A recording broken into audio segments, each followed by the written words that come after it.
everybody, welcome back to Q-Tips. We are the Video Store Junkies, and we are back to bring you a few selections to watch over the weekend on streaming. And we're going to get right into it, and I will throw it to Zach. Well, thank you, Renee. My theme this week is Khan! And if you know one thing about me, you know that I love the future. And if you know two things about me, you know that I love the future and I love sports. So, of course, my first recommendation is the greatest film made about sports in the future ever. No, it's not Future Sport, although that was a ripoff of this movie. It is 1975's Rollerball, starring the late, great James Caan as the worldwide rollerball champion Jonathan E. He's so cool, he doesn't even need a last name. Now, what is rollerball exactly? Well, it is the sport of the future. It is It's a roller skating sport, as the name of the sport would imply, and it's pretty much the only sport in the world as far as I can tell. The movie's got kind of a cyberpunk aesthetic to it because all the nations of the world have gone bankrupt and everything is owned by mega corporations, and they also own the sport of rollerball. And they want Jonathan to retire, but he's got other ideas. So what do? They just make the sport more and more dangerous and try to kill him on the track. I remember being very disappointed by this film when I was a kid because there's a lot of talking in it. And I was like, where's all the scenes where the guys are beating each other up? Because rollerball, it's basically like hockey. There are kind of penalties, although as the film goes on, as they're trying to make it more and more dangerous, they actually just take away the penalties. So basically, it just ends up being a bunch of guys like beating the shit out of each other on the track.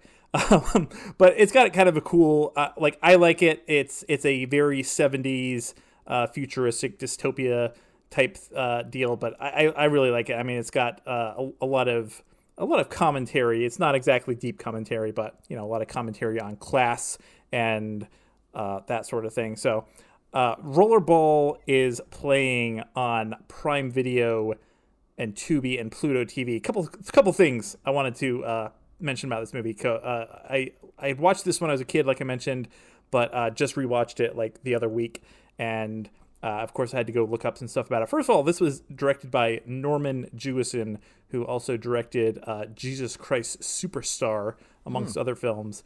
He actually just died like 3 weeks ago. So, oh, really? Yeah, rip Norman Jewison. He had a very, very interesting filmography. I mean, he did Jesus Christ Superstar, In the Heat of the Night, and Rollerball. So thought that was kind of interesting. Also, this movie features a character named Moon Pie, which I have nothing to say beyond that. It's just I love the fact that it has a character named Moon Pie. It also had another guy in it. I recognized this guy. I could not freaking place him. But I was like, I know that guy's face. I had to look him up. Richard Leparmentier. I'm probably mispronouncing that name. You guys know Richard Leparmentier, right?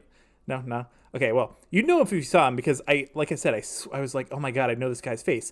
He went on a couple of years later to be featured as the Imperial officer that is choked by Darth Vader on the Star Destroyer. So, yeah, but thought that was kind of funny.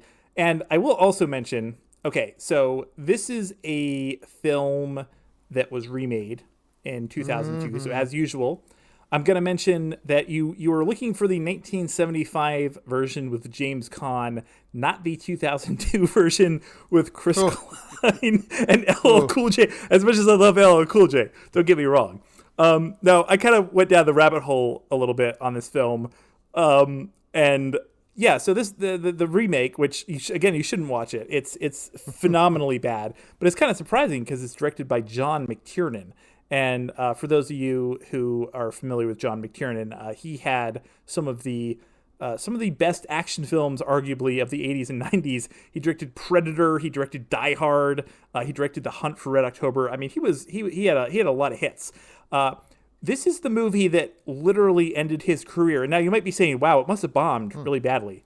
It must have done so poorly that they never let him direct a movie again. Well, no, he directed one other movie and after this in 2000 that came out in 2003. No, this movie ended his career because he was. I did not realize this. I had never heard of this. No. I swear to God. He spent almost a year in jail because of this movie. Because apparently He got sent to jail for wiretapping and then lying to the FBI about wiretapping one of the producers on this film, who he thought was trying to sabotage him.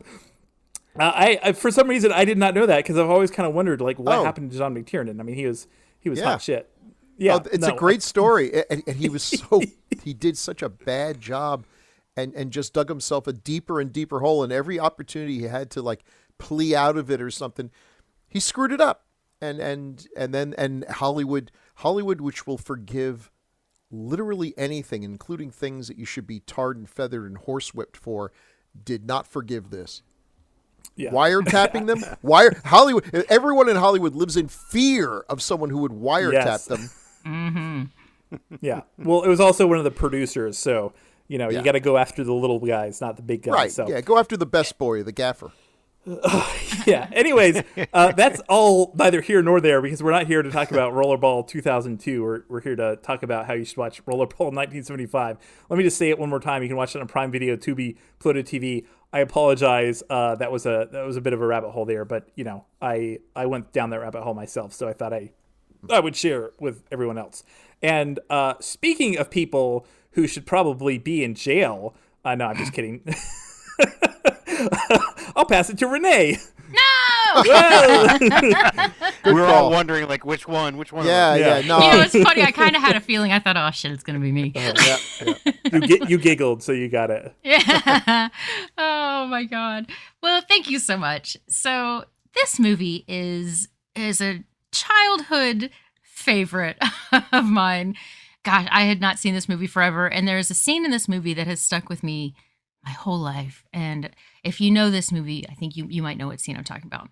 Anyhow, so this movie has some stop motion fun, and it also features, there's a little baby Steven Dorff, and his parents went away for the weekend, and he was left alone with his sister. She decides while the parents are away, she's going to have a party, and everything's crazy, and the night just kind of goes wild, and there's lightning, and this tree gets hit by lightning. They have to have it removed, and there's a hole in the ground.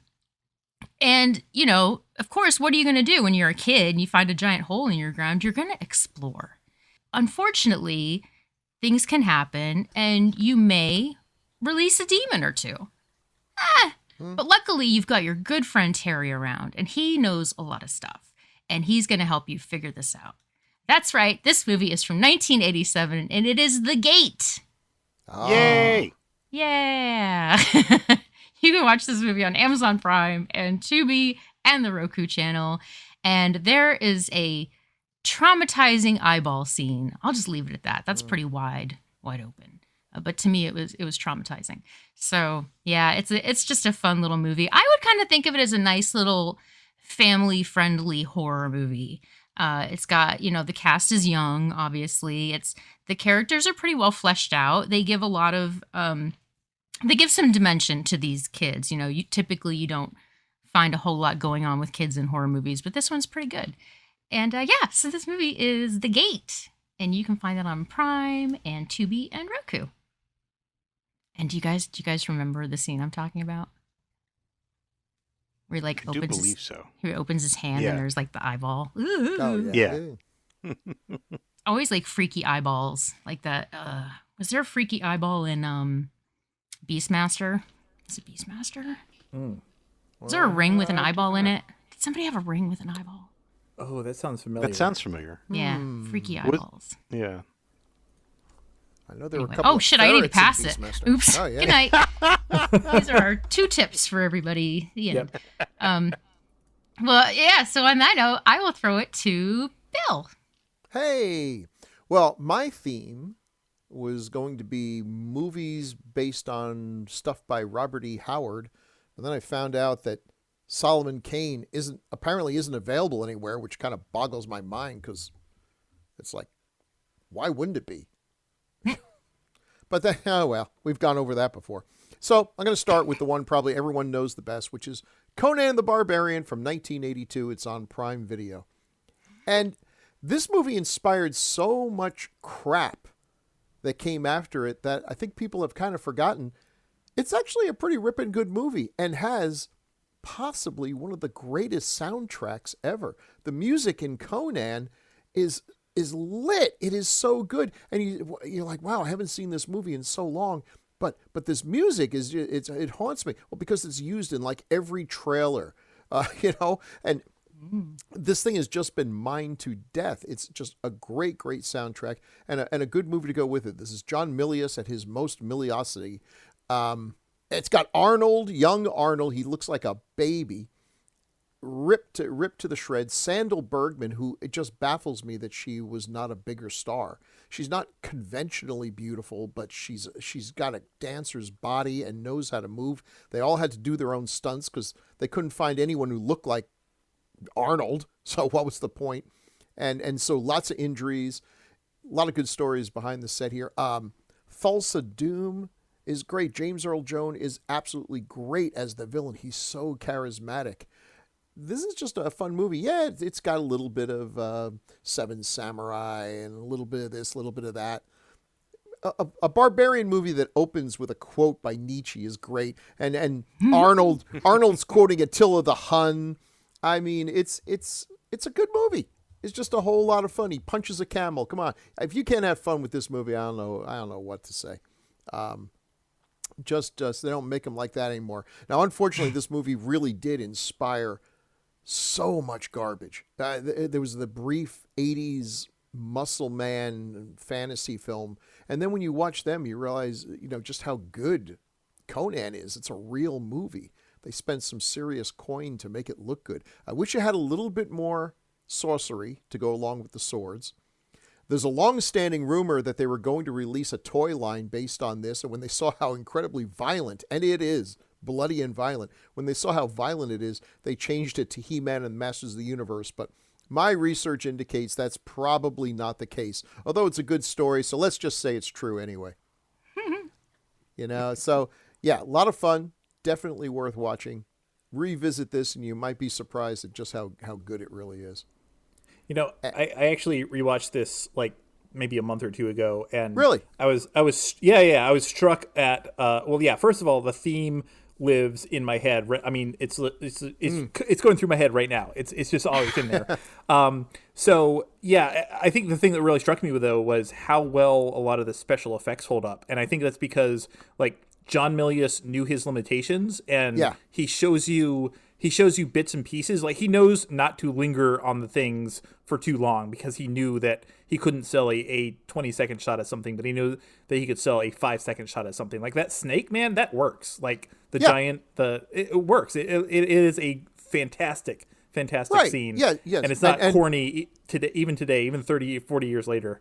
And James Earl Jones turning into a snake. Okay, they didn't have Rick Baker working for him, so no, they couldn't have him just sitting there and his face starts stretching out. It turns into a snake. We see a series of edits, which is the smart way to do things, Why show the entire thing and have it reveal itself as being all foam rubber when you can do a series of cuts?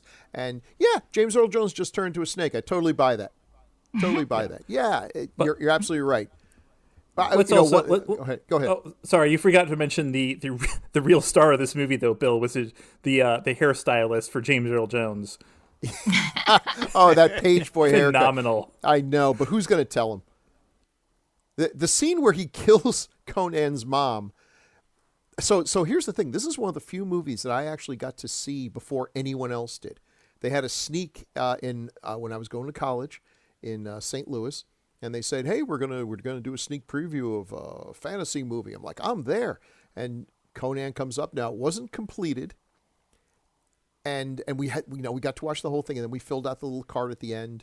And I told them, "You need more sword and sorcery. You need more sorcery in your sword and sorcery." And I said, "The very last shot is terrible. Please cut it out." And they did, because the last shot was. It was a matte painting. It was obviously a matte painting. It was the fakest looking thing in the entire film, and they took that away. But yeah, it's good because now the last shot in that movie is still one of the biggest unfinished promises in film history. Well, that was supposed to be at the beginning of the movie. In fact, I think the version I saw, it was at the beginning, and then someone pointed out, well, that kind of gives away the fact that the hero survives, that he gets to be old and a king, and then Milius is probably like, nobody thinks I'm going to kill him in this movie, but he saw the wisdom and put the end. And yes, oh my God, how is it that we have not had a King Conan movie?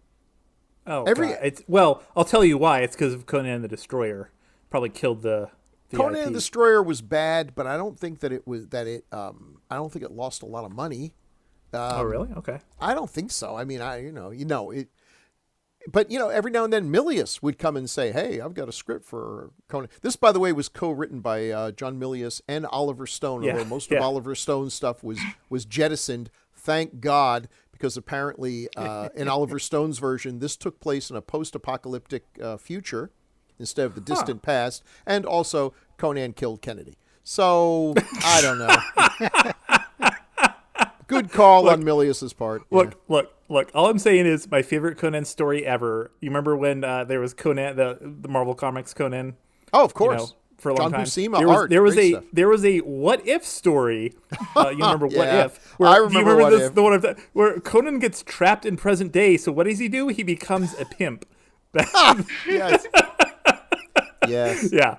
Anyways, can I say one more thing? I know that I keep absolutely. hogging. No, Okay. go right ahead. You mentioned the theme. I love the theme so much. I actually watched Total Recall. I rewatched Total Recall the other couple weeks ago, and as it started up, I was like, "Oh, hey, Paul Verhoeven must have gotten Basil Polidoris to do the music again for one of his movies, because of course he did the theme to RoboCop." And because the theme is just it's pretty obviously the Conan theme. And I was like, he's kind of lazy, but okay. He actually did not do the music for that movie. It was Jerry Goldsmith, and I swear to God, like I'm gonna link it. I'm gonna link it here because it just, tell me this is not the Conan theme. Anyways, I'll let you pass it on. I'm sorry, I'm hogging the spot. No problem. I will pass this over to Paul.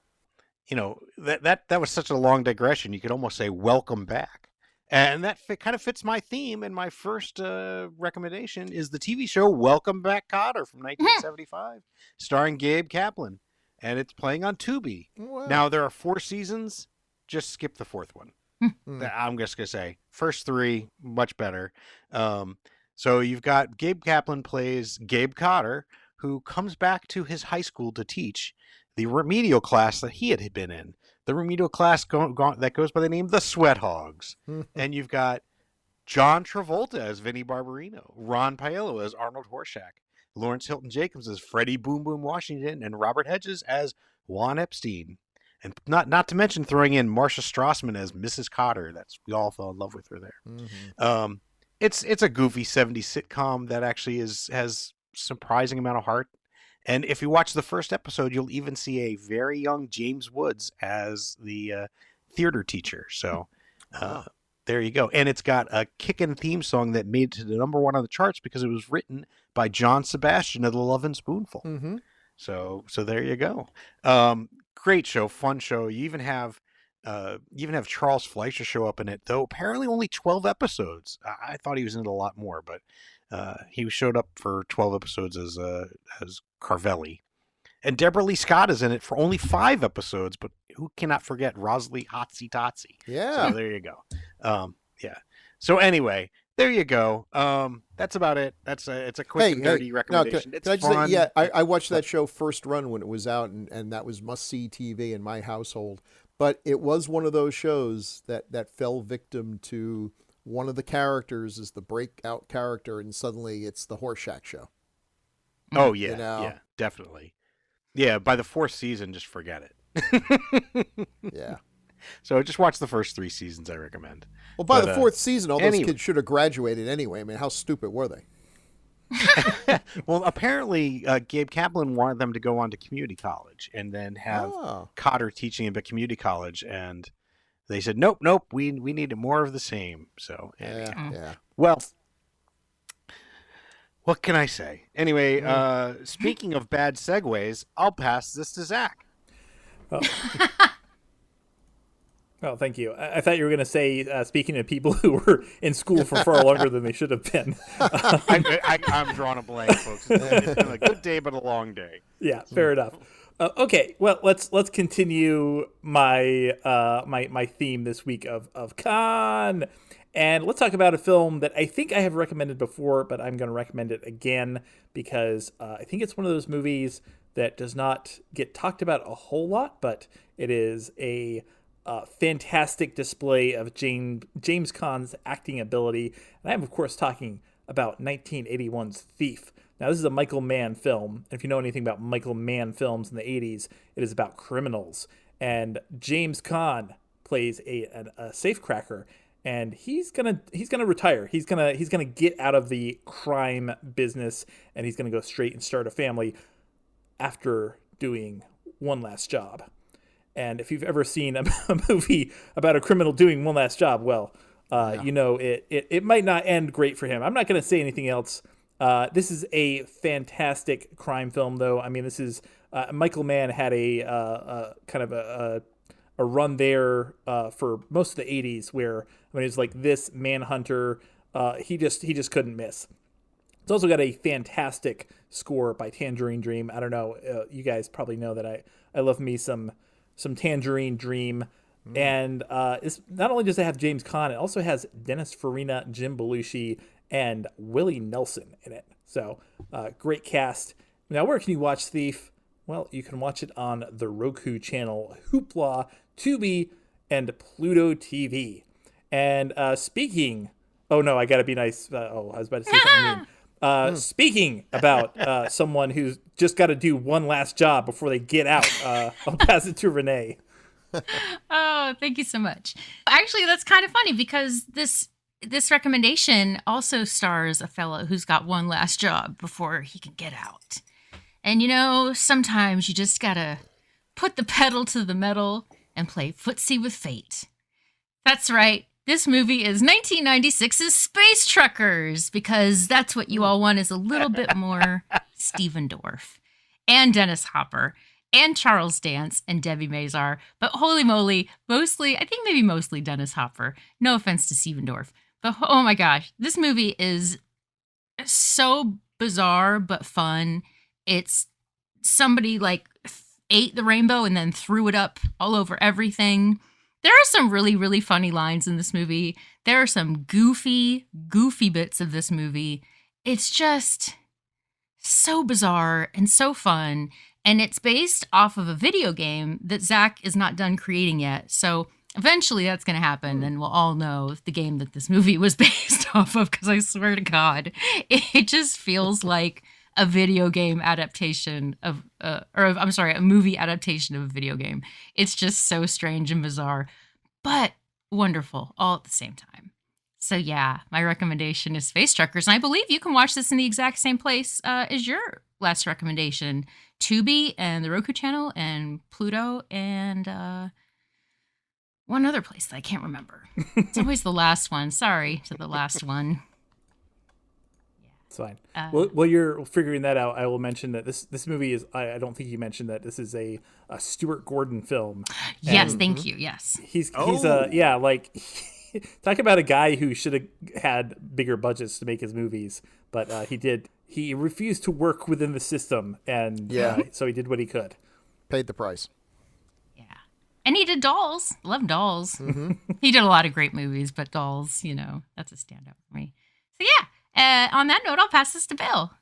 Why, thank you. So, as I said, my intention was to do Robert E. Howard movies, so I was going to do Solomon Kane. Then, at the last moment, while you guys were talking in the beginning, I looked up where I could see this, and I couldn't see it anywhere. So then I thought, what about that movie that was actually about Robert E. Howard, The Whole Wide World, which is about his romance with this young woman, which, is a cool movie that took a lot of people by surprise, because there's a whole cottage industry of claiming that Robert E. Howard was gay based on absolutely no evidence whatsoever, except the fact that he was really a mama's boy and he killed himself when his mom was diagnosed with cancer. But that's kind of a really kind of 1950s attitude toward how you can spot the gay guy in the room. He likes his mom. Okay, so whatever. Anyway, I would recommend it, but I haven't seen the movie. that didn't seem fair, but it is available on just about everything. So I will go see it. So instead, I do what I often do, which is I let Zach inspire me, or maybe it was Paul, I think it was Paul, talking about, no, maybe it was Zach. Whoever was talking about Conan coming into the present. Okay, Well, That'd be Zach. that'd be Zach. Well, that triggered a memory, and I was like, I know we have not done this movie. So let me just paint this picture. Let me just do as I often do, go off the rails. There was one of the greatest Marvel comics that has ever been written. And I think and I tell people this and they laugh at me and I smack them because they know not what they mean. I think one of the greatest portrayals of Dracula ever is in the comic book Tomb of Dracula, 72 issues written by Marv Wolfman, largely, I think it's all Marv Wolfman and Gene Colan. A fantastic team up. It's set in the Marvel Universe, and occasionally he fights Doctor Strange or the Silver Surfer, but for the most part, it's its own thing. Absolutely brilliant. A great portrayal of Dracula. He's the villain, but he's also the main character. It introduced Blade, who's now, the most famous part of it. I wish I still had that comic book. Just great. And it also ended in the last issue. They tied all these plot lines together and ended the series. I cannot recommend it enough. They have some hardback collections of this, and I will not steer you wrong. The last 25 issues of that series ranks among some of the best stuff Marvel ever did. So you can imagine how happy I was to hear that the Japanese, Toho Studios, to be exact, the folks who gave us Godzilla, had come up with an animated version of those last 25 episodes, 25 issues. And so we have, and you can go right now on YouTube and look up Tomb of Dracula, a.k.a. Dracula, Sovereign of the Damned, 1980 animated movie. But I just have to give you a slight spoiler alert. This thing sucks to a degree that is almost impossible to convey.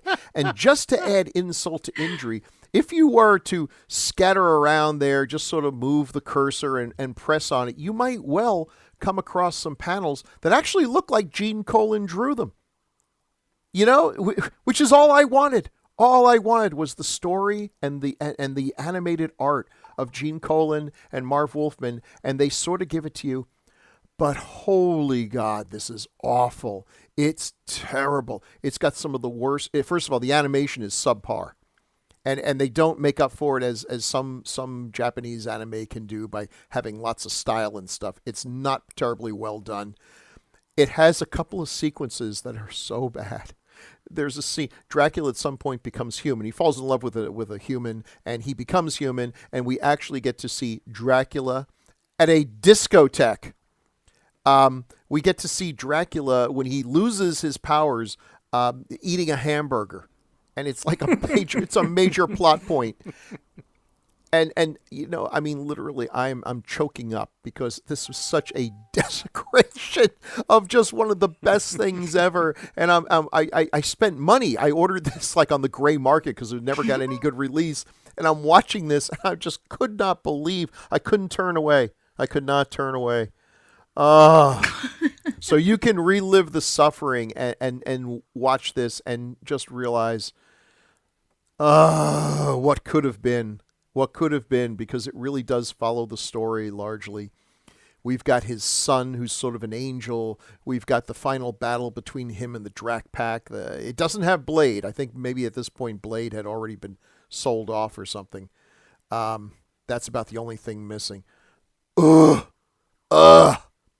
This is one of my least favorite movies of all time. Not that it's one of the worst made. It's badly made, but I've seen way worse. But in terms of the quality of what it's based on and the result, you could hardly come up with a worse disaster than Tomb of Dracula, a.k.a. Dracula, Sovereign of the Damned. Where's this piece of shit showing? Only on YouTube, because nobody cares, because I'm sure it's totally illegal for them to have uploaded onto YouTube, but the people who made this, who are hanging their heads in shame as we speak, don't care. If they have it taken down, it's just because they want this buried with all those E.T. video games in a landfill somewhere. But no, it's out there. It's out there. and I will just shake my head in sadness and toss this over to Paul. Probably the most rousing recommendation we've ever had on. Oh, Also, can I just point out for the millionth time that I just love the fact that one of the greatest horror comic writers of all time was named Wolfman. absolutely. It's just Absolutely. Talk about being destined for something. Right, Sorry. it's like the first time you're on a horror movie set and making a local film, and some big guy comes up and introduces himself as Tom Gore, and you're like, "Yeah, tell me another one." Well, speaking of horror movies, speaking of horror, my second pick, again, I talked about my theme was people coming back. Well, what can be better coming back than coming back from the dead?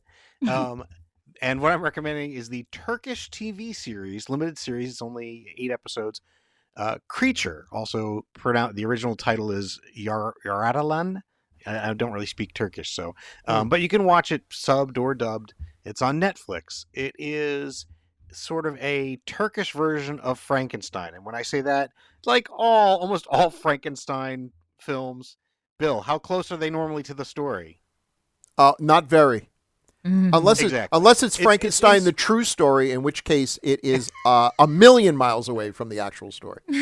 But still really great because you get to see him tear off her head. Oh, yeah, sure. But Creature it's really well done. Again, it uses that just sort of that general idea as a launching pad, and it takes elements. But it's turn of the 20th century Turkish version of it, and you have Taner Olmez plays Zia, who is sort of essentially our Frankenstein, but in this case he is a young medical student. And then you have Eric Kolchak Kostendil. I terribly interpret his Nice name, try. but he plays Isan, who is the creature. It is really well done, and it's really kind of neat because it's cool to watch it through a Turkish and also a Muslim lens, as it were. There's a flavor to it, and there's certain elements to it that definitely are from that culture. So, and a lot of fezzes, but it's really well done. Again, it's 8 episodes. And again, it concentrates. It does. Again, it's one of those ones that does concentrate on the monster and sort of his search for humanity, which kind of ties in somewhat. But and also what an asshole the creator is, as it were. But he's a little bit more sympathetic. I don't know. Maybe he's kind of a jerk still. But anyway, well worth watching. Again, it's really kind of cool for that kind of twist on that, getting that Turkish flavor to it. Highly recommended. That's Creature on Netflix. And just I want to throw in a second recommendation, since you had a sort of a non-recommendation for Robert E. Howard based story that's on YouTube. I have one that is a fantastic version of it. If you hear the title, you're going to laugh unless you're familiar with the story. And it's Pigeons from Hell. Oh, wow. It's based it's based on a Robert E. Howard short story, and it's on from the Thriller TV show that was hosted by Boris Karloff. Speaking of Frankenstein, and it was season 1, episode 36. You can find it on YouTube. Just search "Pigeons from Hell" Thriller, and it is fucking amazing and creepy as shit. And it is one of those ones that if you've seen it before, you'll know it is really pretty terrifying. I actually have 2 different comic book adaptations of it. One of which was sort of like anyway, but they're really good too. But I highly recommend it. And it's a good one, and it's creepy as hell. So it's Pigeons from Hell Thriller on YouTube, and that's from a Robert E. Howard story. And there you go. Thank you. Can I slip in, because I know you guys haven't heard enough from me this week. Can I slip in one other non recommendation? Yeah. Sure. We were talking about coincidences earlier before we really started recording, and I just wanted to call out. This is, sometimes these things happen and they just kind of blow your mind. So I watched Rollerball like 2 weeks ago.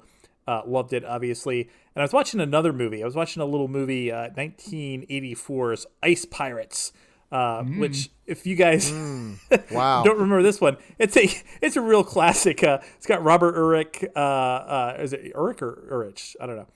Angelica Houston, Ron Perlman. It's a real ripper. It is basically one of those 1980s films where they were trying to copy Star Wars, but they had none of the talent behind it, none of the budget. Oh, it's also features Bruce Valanche. Oh my God! Hold on, let me see if I can find the Wait, what? Bruce Valanche? Yeah. is in- Yes. Oh. Yes. Hold on. Rennie, this movie sounds familiar, doesn't it? Yeah. So anyways, so I'm watching this movie, and at one point there are a bunch of guards sitting in a guard station, and they're watching TV. They're watching sports on TV, and what sport are they watching? They're watching rollerball. Yeah, they're actually. I'm not making this up. They're watching like the shots for like it makes it look like they're actually watching the sport of rollerball, like with the footage from rollerball. I was going to recommend this because it's actually a pretty dumb, fun movie. However, streaming sucks and it's not playing anywhere. So yeah, but I just thought that was a very, very fun coincidence. Hey, Zach, which do you think would actually make a better legit sport? Rollerball or Thunderdome? Ooh, that's Yeah. tough. That's tough. Yeah. Oh man. Probably okay, I'm gonna say probably rollerball because it would probably be easier for them to retain talent because basically Thunderdome, like someone's gonna die every time, right?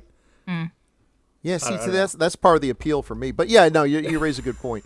I think there's more opportunities for product merchandising and sponsorships in the rollerball universe. So Yeah. just Okay. purely yeah. from that perspective. I problem would with- like.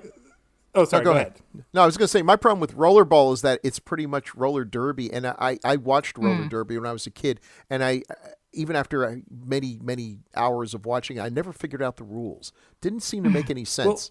Rollerball actually has like a ball, and you throw it into a hoop to score, so it's like infinitely more sensical. Yeah, I've been to a roller derby game. It's fun to watch, but yeah, I had no idea what the hell was going on. It's one of those games you cannot like sit there and figure out the rules if you're just No. watching it. So before we sign off here, I'm sorry, I'm dominating, but I need to mention that Ice Pirates again. I'm not even recommending this movie. Why am I still talking about it? Sure. Because it has one of the greatest, and by greatest I mean worst lines in the history of wow. film. So at one point, Bruce Valanche, I hate to spoil this. You can fast forward 20 seconds if you don't want Ice Pirates spoiled. But he's like they go to some planet and there are all these like Amazon women and he's like the leader, but then it turns out that he's actually a robot. So they cut off his head and they take his head and he's still talking. He's still Bruce Valanche. And for some reason, I can't even remember it, but I just watched this movie the other night, but they need this ring and I cannot remember why. And they know that he has it. And they realize that he actually has it in his mouth and he gives it to him. And this is Bruce Valanche's disembodied robot head. And someone asks, what else you got in there? He replies, "What? Nothing. Why? You want to make a deposit?" Ah! It is the worst. I had to rewind just to make sure I understood that someone had written and then filmed this line.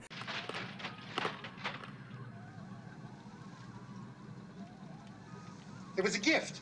He gave it to me. What else have you got in there? Nothing. Would you care to make a deposit? Anyways, okay, I'm done. Wow. That's good. I'm sorry. For some reason, I had a lot to talk about this week, and I apologize. Yeah, who do you think you are? Me? For the weekend of February 9th, Bill recommended Conan the Barbarian, available on Prime Video, and Dracula, Sovereign of the Damned, available on YouTube. Paul recommended Welcome Back, Kotter, available on Tubi, and Creature, available on Netflix. I recommended The Gate, available on Prime Video, Tubi, Roku, and Plex, and Space Truckers, available on Tubi, Plex, Roku, and Fubo. Zachary recommended Rollerball, available on Prime Video, Tubi, and Pluto. And Thief, available on Tubi, Pluto, Roku, and Hoopla.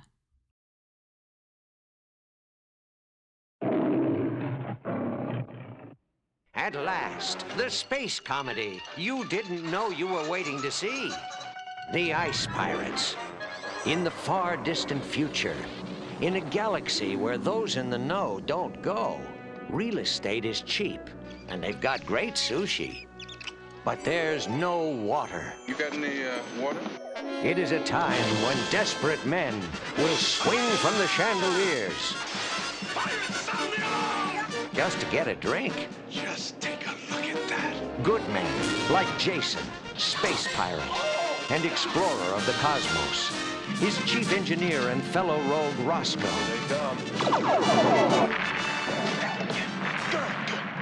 Oh, here, quit that.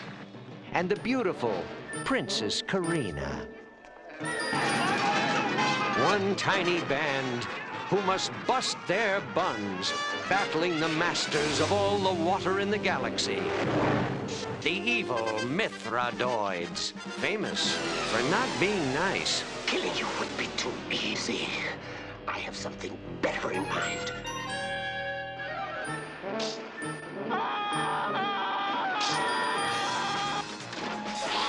The Ice Pirates. See startling special effects. See depravity in zero gravity. See glamour girls from another galaxy. See kung fu robots. And delight in the mysteries of the seventh world. The one place in the universe to get a decent glass of water. Don't do that. Insist. How's it going? Oh, it's going great. How's it going with you? The Ice Pirates. A totally spaced adventure.